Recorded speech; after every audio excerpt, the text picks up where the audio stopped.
Shumatsu no Valkyrie es una de las obras más importantes que ha tenido mi canal. No tan solo por el hecho de que mi primer video es hablando sobre esta obra, sino más bien cuando tenía bajones emocionales o alguna razón externa no me permitía subir videos, siempre me mantenía tranquilo ya que sabía perfectamente que si subía un video hablando sobre este manga iría todo bien. Pero como pueden notar, desde hace bastante tiempo que no subo nada relacionado con esta historia. De hecho, el único contenido que jamás dejé a un lado serían las predicciones de quién ganaría en la próxima pelea. Ni siquiera eso terminé subiendo a pesar de que jamás falté a hacer un video sobre este tema. ¿Y qué les puedo decir? Básicamente ya no me gusta. Y lo peor de todo es que la razón por la cual terminé dejando el manga es bastante estúpida, ya que me prometí a mí mismo que si Shimo Haija no se enfrentaba a Odin, yo dejaría la historia. Y sí, lo sé, yo mismo lo acabo de decir, la razón es bastante tonta. Pero siento que esto es algo que llevo cargando demasiado tiempo, que simplemente estaba buscando cualquier excusa para no volver a ver esta obra. Pero creo que es justo, por así decirlo, hacer un video de despedida sobre esta misma,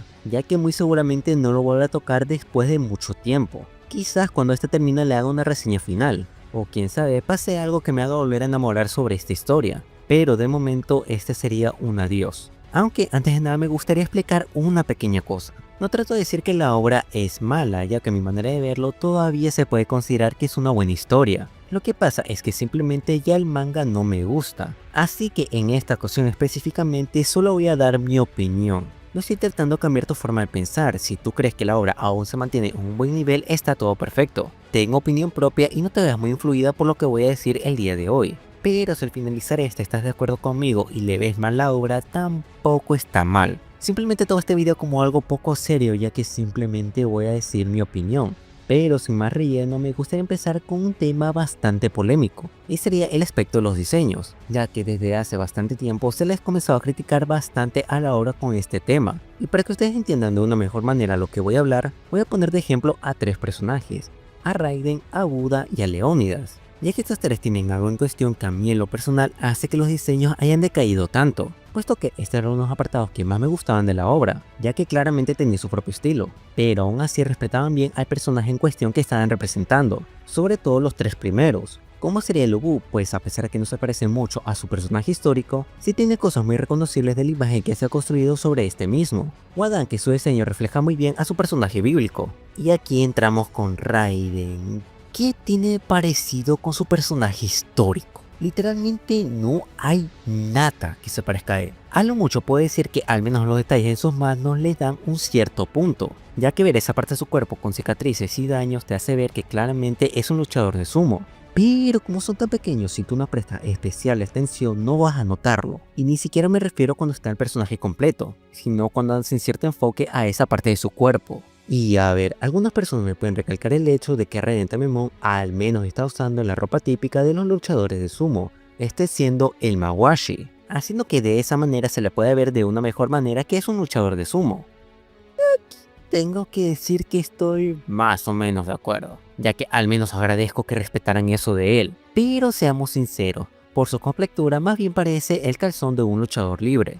Y ese es mi segundo punto, ¿por qué es tan flaco? Realmente yo no entiendo la extraña manía de hacer de aquí en adelante los personajes extremadamente atractivos. Y a ver, con respecto a su pasado tenía una mínima esperanza, ya que supuestamente tenía músculos que estaban reteniendo su masa muscular, haciendo que cuando estos sean liberados tenga una apariencia más de un luchador de sumo. Pero lo irónico no es tan solo que no pasara, sino que se ve hasta incluso más flaco por alguna extraña razón. A ver, bueno, no se mantuvo mucho tiempo, pero sí es bastante irónico. Y puede que muchos me pueden decir que estoy exagerando y eso que lo otro. Pero estamos hablando que si a Raiden lo cambiamos por otro cualquier asiático, realmente no habría manera de diferenciarlo, ya que no tiene algo en concreto el personaje histórico que básicamente cualquiera puede tener su papel. Simplemente cámbiale el nombre y puede ser cualquiera. Y a ver, no me malinterpreten, no estoy diciendo que sea un calco perfecto del personaje en el cual están basados, ya que a nivel personal considero que Buda es uno de los mejores diseños que ha tenido la obra. Pues a pesar de que no se parezca mucho a su personaje histórico, por lo menos tengo que decir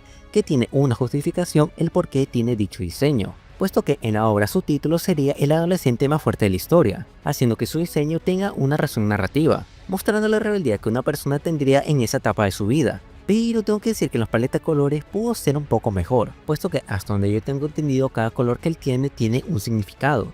pero me hubiese gustado más que se pareciera a los colores que yo le di un principio a Uda, ya que los colores que usualmente se le suele representar a este personaje histórico son el amarillo, rojo y naranja. Además que sea castaño lo acercaría más al personaje que está representando. Entonces trato de decir que si hay alguna justificación narrativa del por qué tiene ese diseño sería bueno, pues no del todo. Y aquí traeré a colación a Leónidas, pues aunque ustedes no lo crean, sí tiene una razón narrativa por el cual tiene esa apariencia. Ya que en su día cuando dije que muchas personas eran hipócritas al criticar su diseño pero al de Raiden no aplaudían, muchos comentaban que no era lo mismo y sobre todas las cosas, los espartanos eran sumamente orgullosos, personas que respetaban mucho sus raíces. Pero ¿qué pasa? Aquí entra nuevamente el título, y es el rebelde más fuerte de la historia. ¿Y qué es la rebeldía? En sí, un cambio de algo ya preestablecido, haciendo que tenga bastante sentido que Leónidas no esté usando su ropa espartana, sino más bien, por así decirlo, ropa más moderna. Pero ¿qué pasa? La idea está bien, pero está pésimamente ejecutada, ya que estoy muy de acuerdo que parece un Rambo de Temo. ¿Y por qué estoy comentando tanto esto como algo importante? Pues en lo personal no sé si a ustedes les pasó lo mismo, pero cuando yo comencé a leer la obra no sabía que los personajes que nos estaba representando eran en sí personajes históricos, ya que claro reconocía ciertos nombres pero no todos, así que intuí que solo era una mera coincidencia. Pero cuando me enteré que realmente eran personajes históricos me interesé en investigar, viendo que los tres que hasta el momento se habían mostrado eran muy parecidos a sus versiones históricas, haciendo que de cierta manera me sienta más inmerso en la historia, como si de alguna manera yo estuviera viviendo lo que está pasando en esos momentos. Y evidentemente cuando se comenzaron a tener más libertades con respecto a sus diseños, esa inmersión de poco a poco se iba esfumando. Pero es que además, como ya lo había comentado, no entiendo la razón por la cual ahora todos los personajes tienen que ser extremadamente atractivos. No sé si lo que me comentó un seguidor sea cierto, pero supuestamente esto era así ya que el público que más consumía Shumatsu no Valkyria era el público femenino, y por esa razón lo hacían tan atractivos. No sé si este dato sea cierto, pero de cierta manera hasta me lo creo, ya que no entiendo otra explicación del por qué esto pasa. Y es que quiero que ustedes entiendan que un personaje tenga un diseño genial no es igual a un buen diseño, ya que yo en lo personal, a pesar de que me gusta el diseño de Qin Shi Huang, lo considero uno malo. Ya que no me jodas, parece un cantante de K-pop. Y sí, yo sé, ya que no tiene ninguna ropa de un rey de esa época, sino más bien un cosplay de un cantante de BTS. Que a ver, no estoy atacando la banda por si acaso, pero a nivel narrativo en esta obra es muy pobre. Cosa que yo entenderé perfectamente si al menos explican el por qué se ve de esa manera. Por ejemplo, sería el caso de Tesla, pues a pesar de que no tiene su peinado tan característico y su bigote, por lo menos aunque sea en un panel te explican que realmente es su versión más joven. Pues en este mismo, una versión más vieja de él tiene esas mismas características. Aunque bueno, hasta donde yo tengo entendido, esta foto realmente Nikola Tesla era bastante joven. Pero no me quejo, al menos tiene una justificación. O bueno, sí me puedo terminar quejando. Ya que creo que el mejor diseño que tiene Shumatsu no Valkyria y por lejos sería el de Sasaki Kojiro, ya que su diseño se aleja demasiado sobre la imagen pública que se tiene con respecto a su versión histórica. Alguien joven y que su color característico es el azul. En cambio aquí es todo lo contrario, alguien viejo y que su color característico sea el rojo, pero porque por alguna extraña razón aún así su diseño funciona tan bien. Pero la razón por la cual funciona tan bien es que respeta sus características más importantes que tiene él, como sería su vestimenta, su cola de caballo tan alargada y su arma principal, haciendo que no se sienta antinatural su cambio. Y es que hermano, ¿cómo puede ser posible que Jack esté mejor diseñado que Raiden o que Qin Shi Huang? Ya que estamos hablando que es un personaje histórico que no conocemos su verdadera apariencia, a pesar de que de manera espontánea se comienza a decir que ya descubrieron cuál es su verdadera identidad. Pero aún así, a pesar de que es un personaje que no conocemos su verdadera apariencia, dieron justo en el clavo, ya que en vez de alocarse, hicieron a un inglés de esa época. Y bueno, si se preguntan el tema de los dioses, por lo menos tengo que decir que de cierta manera lo puedo justificar, ya que hasta en la propia obra te explican que la imagen que nosotros tenemos sobre los dioses es completamente errada, ya que al fin y al cabo no lo conocemos en persona, haciendo que de esa manera se justifique el por qué se tomaron tantas libertades a la hora de diseñar a los dioses. Pero bueno, creo que este es un tema bastante subjetivo, así que ¿qué les parece si vamos a algo más objetivo? Y es que las peleas desde la quinta ronda han perdido bastante peso, ya que al menos en un principio cada combate tenía su porqué, y no me refiero a nivel estratégico, sino narrativo. El mejor ejemplo sería Lubu contra Thor, ya que tan solo los diseños ya le dan una paliza con respecto a las otras peleas, puesto que desde un inicio, a pesar de ser una obra de ficción, dan a entender que las peleas no serán muy fáciles de ganar, ya que mientras que el representante del dios más fuerte tiene un diseño bastante elegante y sin ninguna marca, nuestro representante es todo lo contrario. alguien salvaje que con tan solo verlo te hace una idea que tantas peleas ha sufrido. Y bueno, hasta donde yo tengo entendido, muchas personas lo consideran como la peor de la obra. Que miren qué tan alto estaba la vara que esta se considera la peor de la obra. Pero a lo que iba, a nivel de coreografía y su significado tiene bastante fuerza, ya que de buenas a primeras se escucha bastante estúpido enfrentar un martillo gigante contra una alabarda, ya que claramente este último tiene la ventaja, pero la manera en la cual lo manejan no se siente fuera de lugar, hasta incluso uno se cree que están igualados. Y a nivel de mensaje, pues a pesar de que se puede decir que Lubu terminó perdiendo la pelea, se puede decir que de cierta manera ganó el combate, ya que Lubu logró lo que el Thor estaba buscando durante bastante tiempo, y era un oponente digno. Mientras que el dios del trueno, a pesar de haber ganado la pelea, se siente que él perdió el combate ya que perdió a la única persona que realmente le pudo hacer frente. Pero si lo comparamos, por ejemplo, la pelea que tuvo Qin Shi Huang contra Hades, la cosa se despareja demasiado. Pues a pesar de que técnicamente se están peleando por el título de ser quien es el rey superior entre todos, la verdad esto se siente bastante forzado. Pues a pesar de que claramente ellos dos tienen ese título, no se sienten que están luchando como tal para decir quién es el mejor. De hecho, ese papel medio antagónico que le quieren dar a Hades no le queda para nada bien, ya que él literalmente dijo que quería vengar a su hermano. Pero a la hora de la pelea no se siente muy agresivo que digamos. Que no digo que se haga un villano genérico solo por esto, pero que al menos se sienta furioso y que realmente quiera extinguir a los humanos. Pero como está construido el personaje, más bien se siente que fue forzado a pelear, a pesar de que literalmente no estaba en la lista. ¿Y por qué lo estoy comentando de esta manera? Pues porque algunas personas me pueden decir que realmente no estaba luchando por el título, sino más bien por su hermano. Pero como lo estoy dejando ver, realmente no se siente tan así. Que a ver, no estoy diciendo que Hades no se sienta que realmente no quiera a su hermano, porque evidentemente no es así,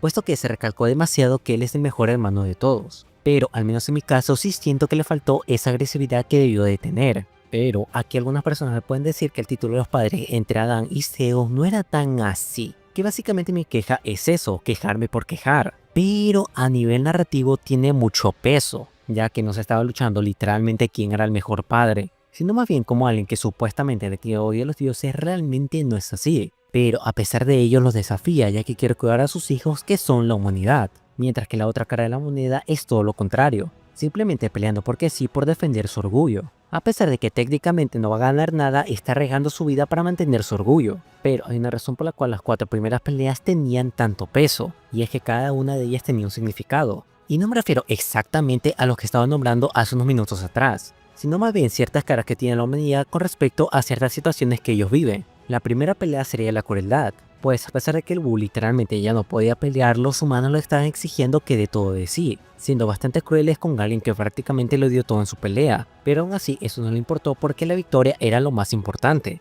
El segundo combate muestra la compasión, ya que cuando vieron que su padre estaba en riesgo de dejar de existir, le rogaron a él que parara la pelea, que la victoria ya no les importaba a pesar de que habían tenido una derrota. Pues a pesar de que Sasaki Kojiro tenía el título de ser el perdedor más fuerte de la historia, cuando vieron que tenía la más mínima chance de ganar, lo apoyaron con todos los que tenían. Aun cuando todo parecía acabado, aún así siguieron apoyándolo, haciendo que gracias a esta simple acción consiguieran su primera victoria. Y la cuarta sería una victoria agridulce, pues a pesar de que conseguimos otra victoria y de manera consecutiva, no se siente para nada bien, ya que para conseguirla tuvimos que eliminar a alguien tan bondadoso que nos amaba. En cambio las otras...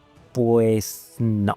A ver, la pelea de Buda contra Zero Fuku te la rescato, ya que a pesar de que a mí no me gusta, a nivel narrativo es muy bueno, ya que Buda quería rescatar a un dios que había perdido su camino, para luego verse obligado a pelearse contra un ser que era pura maldad, tanto así que no tan solo lo humillaba físicamente, sino también emocional. Pero a pesar de ello, su victoria no se siente igual a las primeras. Esto más que nada gracias al quinto combate, ya que los humanos de aquí en adelante pierden bastante peso, ya que al menos cada uno de ellos te aportaba algo a la historia. Y no me refiero específicamente a los personajes secundarios, sino más bien a los personajes de fondo que nos representan. Cada uno mostraba diferentes caras como lo nombré hace poco, por eso me explayé tanto con ese tema, ya que le daba mucho más peso a ciertas peleas. Por ejemplo la tercera, pues a pesar de que veo que a muchas personas no les gustó esa pelea porque es predecible, tengo que decir que a mí es una de mis favoritas, ya que como lo comenté, la primera victoria en sí no es de Sasaki Kojiro, sino en cuestión de la humanidad, ya que el perdedor más fuerte de la historia estaba a punto de rendirse, pero fue gracias al apoyo de los humanos que él no se dio por vencido, haciendo que de esa manera, por muy irónico que suene, quien nos dio la victoria más importante es el que tiene el título de ser el perdedor más fuerte de la historia. En cambio las otras, pues el público se ha vuelto bastante genérico, haciendo que de esta manera, o al menos este es mi caso, no lo sienta con la misma emoción. Por ejemplo, sería el Nikola Tesla contra Belcebú. Pues a pesar de que esos títulos claramente te hacen entender que habrá un choque muy fuerte entre ellos, al final no fue tan así. A pesar de que tenía servido en bandeja de plata un concepto tan interesante, como sería el buen o mal manejo de la ciencia. Y antes que me lo digan, no trato de decir que Tesla es malo. De hecho, todo lo contrario, es por él que considero que la pelea como mínimo se salva, ya que si no la considero la gran cosa. Y es por el tema que les comenté sobre el público, pues el Adán contra Zeus el mensaje se siente más potente, ya que para esos momentos de la historia se encontraban con 2 derrotas consecutivas. Eso sin contar que el padre de la humanidad dejó de existir. Pero curiosamente es gracias a eso mismo que el mensaje cala tan fuerte. Mientras que con Tesla, a pesar de que tengo que decir que sí cierto, el mensaje tiene más potencia con respecto si lo vemos con el de Adán, no genera el mismo impacto, o al menos este es mi caso, ya que veníamos de 2 victorias consecutivas. Eso sin contar que el contrincante es claramente superior. No, sí, Tesla tiene muchas oportunidades de ganar. Es por eso que, al menos en mi caso, el mensaje no me caló tanto, ya que el mensaje de seguir avanzando tendría más sentido si al menos hubiese entendido una derrota. Es por esto mismo que comenté en su día que la victoria de Con Shenhuang no era lo correcto, ya que había visto muchas personas que comentaban que era necesario que demostraran que la humanidad era más fuerte que los dioses. ¿Para qué? Si ya los dioses los consideraban como unos oponentes más que dignos, ya que desde ahí se comenzó a decir que los humanos no son un simple juego.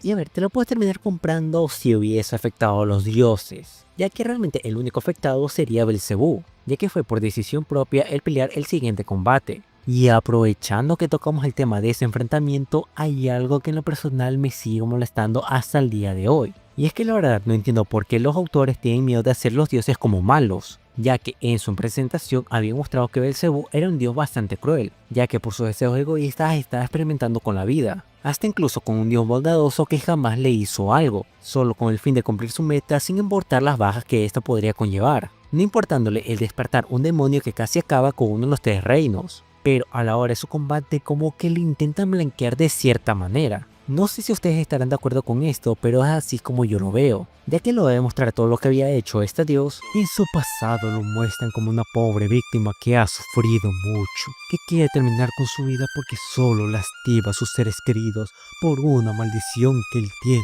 Y a ver, tengo que decir que este giro me gusta mucho, ya que te hace ver que Belcebú no es como uno pensaba, pero aquel problema es que se va al otro extremo. O sea, se siente que quieres que olvide todos los actos horribles que he cometido porque, oh no, el pobre hemos sufrido mucho, Shurrak, que tú no sabes, Shurrak, lo que ha sufrido Belcebú. Esa es mi manera de verlo bastante ridículo, ya que sí, puedes mostrar esa parte de su pasado para entenderlo un poco mejor. Pero también un punto fundamental era explicar el por qué había cambiado tanto, ya que al no hacerlo se siente más bien una mera justificación de sus actos. Y es una pena porque a mí en lo personal Belcebú sí lo sentía con mucho potencial, pero en ningún apartado fue bien aprovechado. Ni en lo emocional porque se siente más bien como una justificación de sus actos, ni en lo científico porque no se explota nada de ello.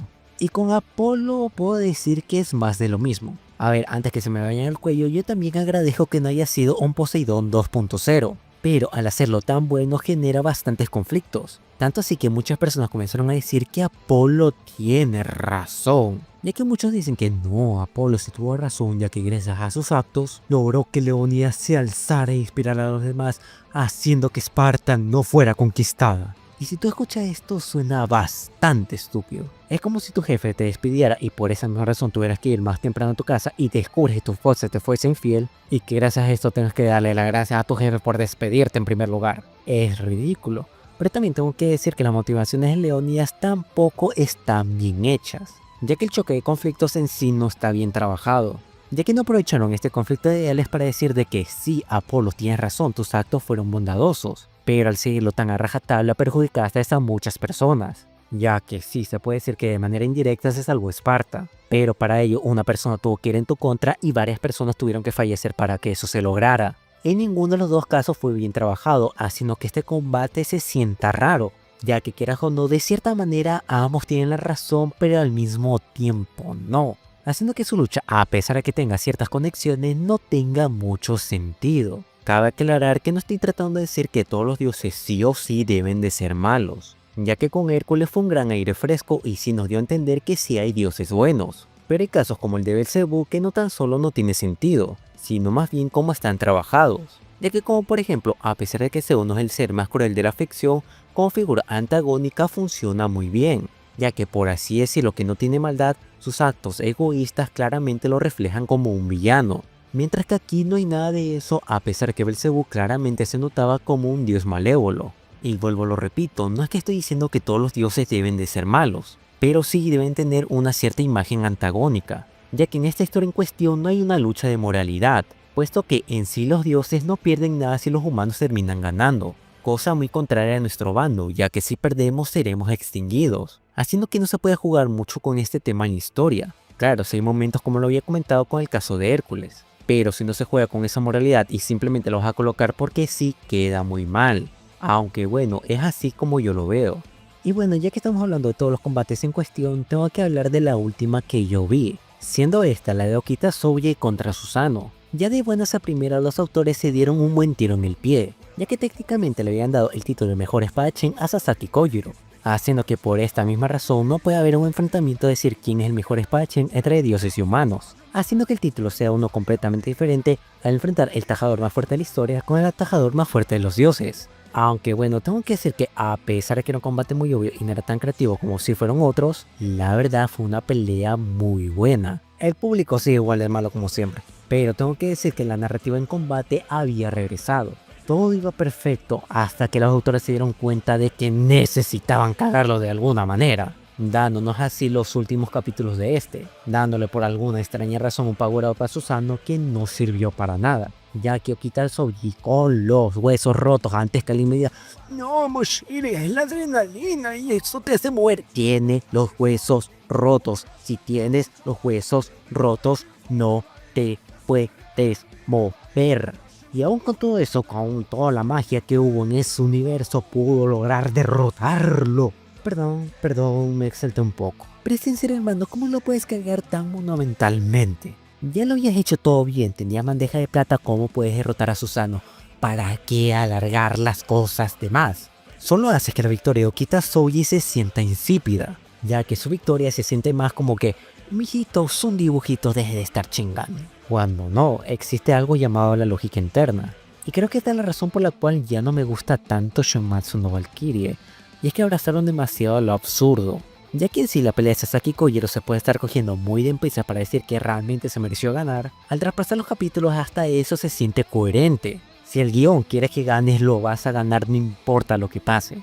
Esta es la razón por la cual me da tanta pena la situación en la cual actualmente se encuentra el manga, donde la lógica interna va botada a la basura solo para darte un espectáculo. Ya que ¿qué más da eso si al fin y al cabo las peleas están geniales, no? Aunque bueno, tampoco trato de decir que de aquí en adelante las cosas han ido de mal en peor, ya que claramente hay ciertos temas que han mejorado sustancialmente, como por ejemplo estaría el caso de las Valquirias, ya que en un principio más que sentirse como personajes era más bien como un elemento narrativo, ya que de alguna manera los humanos tenían que derrotar a los dioses, pero durante estas últimas peleas, a pesar de ciertas excepciones, sí se sienten más como compañeras, como por ejemplo sería el caso de la Valquiria de Leónidas, donde estuvo bastante involucrada en la pelea y hasta incluso se siente que lo está apoyando, no tan solo dando aliento, sino como si ella estuviera en la pelea en sí.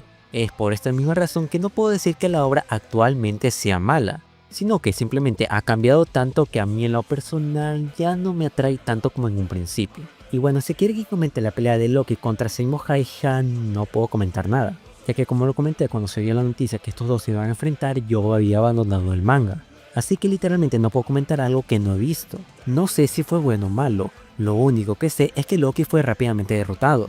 Pero bueno, eso sería todo lo que tengo que decir con respecto al día de hoy. Si te gustó mi video, por favor dame un like y comenta si estás de acuerdo o no con lo que he dicho. Me gustaría saber tu opinión en la caja de comentarios. Pero en fin, sin nada más que decir, yo me despido aquí y espero verte en el siguiente video.